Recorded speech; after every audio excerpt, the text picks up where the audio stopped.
Sa palagay nyo, kung hindi kayo maka-elect ng Senate President except by majority of all the members of the Senate, palagay nyo logical ba yon na matatanggal nyo siya by only 12 votes?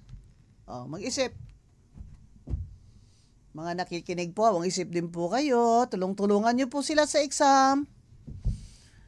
Kung hindi kayo maka-elect o boto ng Senate President kung wala kayong 13 na minimum dahil ayon sa Constitution ay majority of all 24, palagay nyo makakatanggal kayo ng Senate President na 12 lang kayo? Sana logic dyan? Kung ayaw nyo maniwala sa Constitution at sa rules ng Senate, siguro naman may logic. Pumasa naman siguro kayo sa sa Philo 101 sa UP. Di ba logic? Kung hindi ka maka-elect kung wala kang 13, hindi ka rin makatanggal kung wala kang 13. Ay, unsa man di ay ning patay ka bugua, oy! Kung sa Bisaya pa, matay ka, sakit kay sa bangs. Yan ang payo ko sa inyo. Sabi nyo, mas matalino kayo sa akin. Sino ba yan si Atty. Rowena Gonzo na yan? Nag-committee commissioner na lang. Kala mo mas matalino siya sa amin?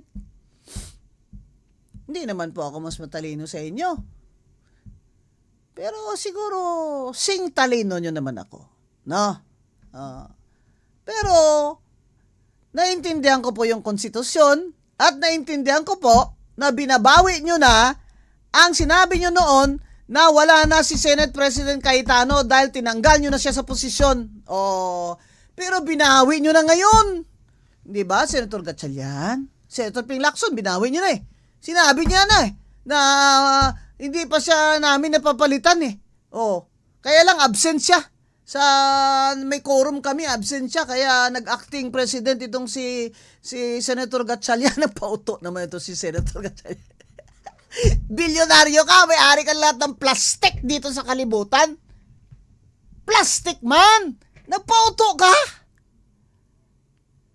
Kung ako, bilyonaryo ako, lahat naman ng posisyon, kaya ko pa na panalunin. Ba't kailangan ko ito mga ito? Sabi mo mukha akong tanga? Para mo tumakbo ka siguro si Senator Gatchalian ditong eleksyon na ito, siguro matatalo ka na talaga. Kasi sabi ng tao, hindi ka marunong mabilang. Hindi ka marunong ng 12-13. Mga bata ngayon, di ba? 6, 7. Dapat sa iyo, 12-13. 12 ba o 13?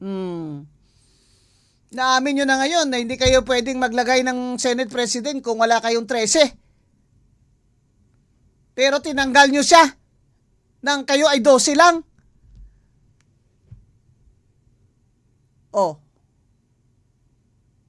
Di ba tama ako, mga kababayan? Sumagot kayo dyan, mag-comment kayo, di ba? Di ba totoo? Na saan kayo kumuha ng ganyang logic ba?